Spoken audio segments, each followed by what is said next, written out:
Sup, nerds? This is Rage Badger Gaming. I think offense to that because I'm a geek.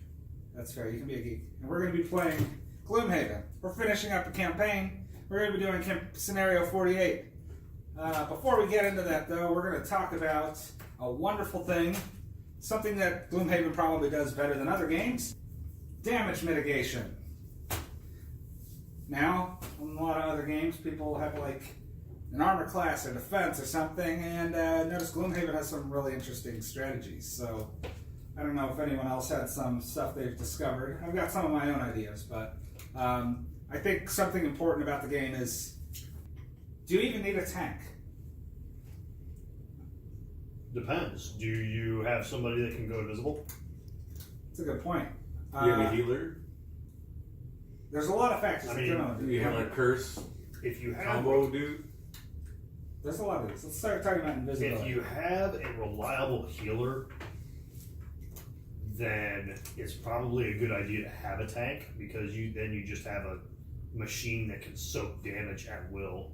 Except for when he opens the door when no If one's you ready. don't have a reliable It's not a healer, tank. it's usually a pretty good idea to at least I've seen it's a pretty good idea. Honestly, if I would have built the Sun class differently, I think there was a way I could have constantly had somewhere in the 4 shield and up to 6 very reliably. I would do a lot less damage than I did, because that was kind of a hybrid build. That was I'm going to tank pretty decently, but I'm going to apply a lot of steady damage. But you can actually get it to where no healer necessary. Just let me go in and take all the damage. Just let people blow shit up while everything is, Well, we kind of did that with 3 spears. I mean, we blew stuff up with it. So, I mean, honestly, that's one of the things. No, that Sometimes the blowing stuff up just The saw works. blades kept you up too. First off, that's why I didn't go the full tank build. Because we had the sawbones, and I'm The like... hybrid. The saw build. very screwed up. I know. So, but invisibility, though.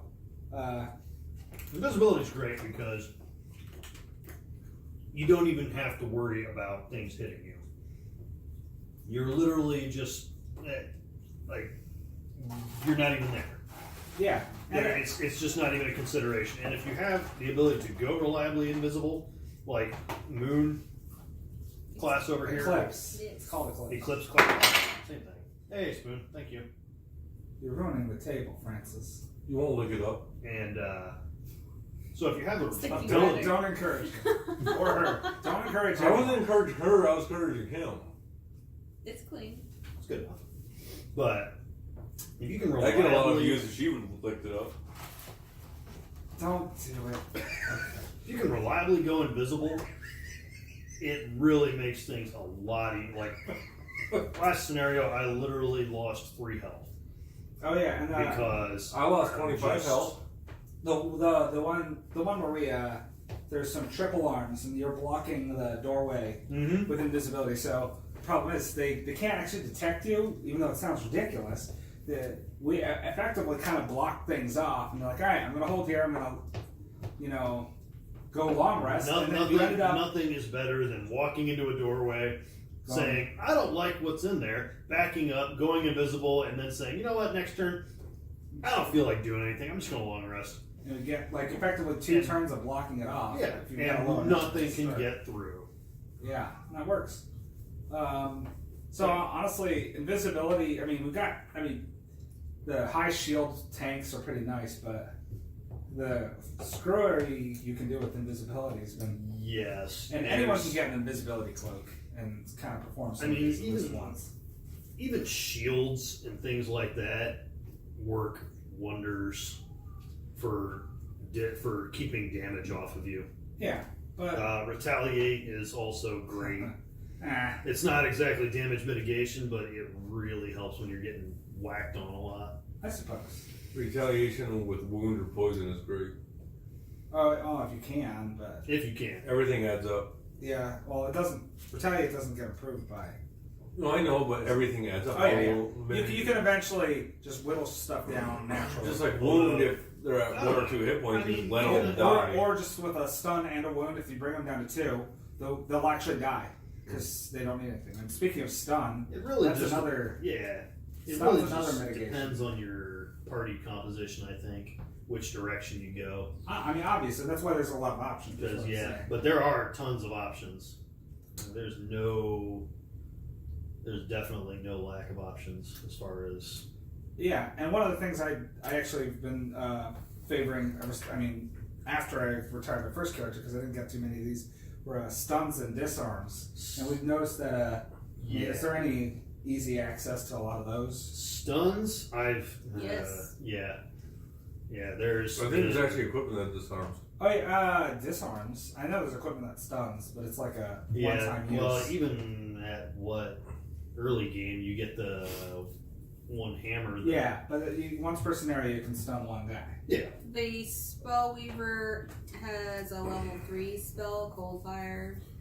Cold Fire, yeah. And you can stun up multiple Up ones. to 3. That kind of ended up saving us in the last scenario. AoE stuns are really, really Assuming great. you have a consistent way to empower Frost. I think most classes have a way to stun. Yeah, kind of. I know the Sun class has one, but it's a super weak attack and it's melee. The Tinker The had Berserker a has way one, to you stun. just gotta take damage with it.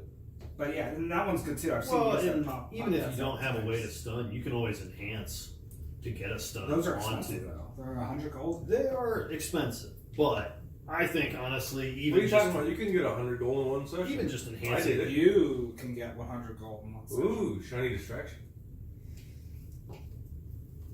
But whole point is- even that's worth it because there are some instances where just having that extra stun can really help things out. yeah.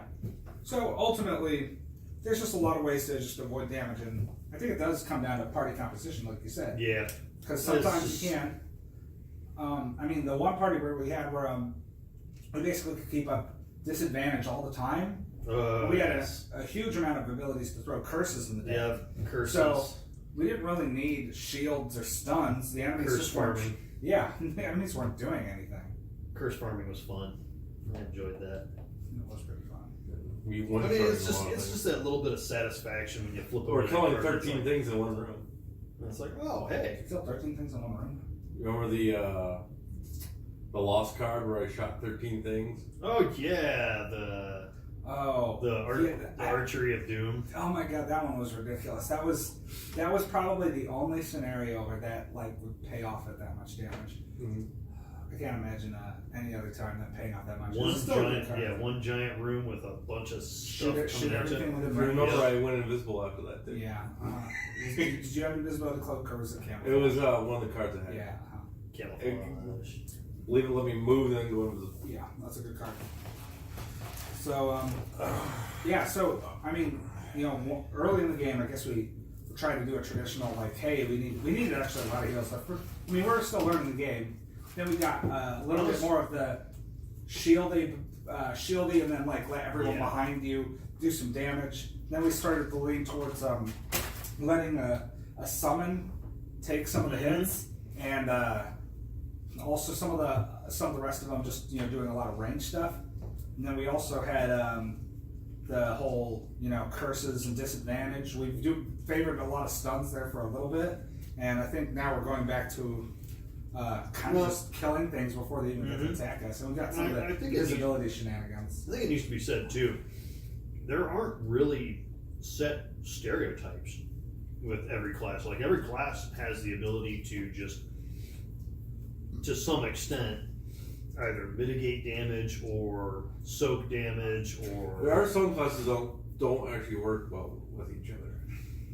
I mean, yeah. There are a couple, but If you're trying to min-max. Honestly, I've heard some people that says it's a bigger problem than 2-player. So I think that's one of the things. I think the one music note probably would be kind of, it might actually not even be that great in 2-player. Simply because its abilities don't really get any better. Yeah, they scale back very quickly. Especially some of the abilities that improve the other characters. So, only improve one. maybe the number of targets changes things a little bit. When you have more fodder on the table, it's a little bit easier to. Yeah. So- Whereas I think the beast thing would probably even be amazing in 2-player. Oh yeah, because it's almost an extra character. Yeah. So, anyway, Alrighty. So I think we're gonna get to the scenario. We're gonna play scenario 48. Where I'm going to retire.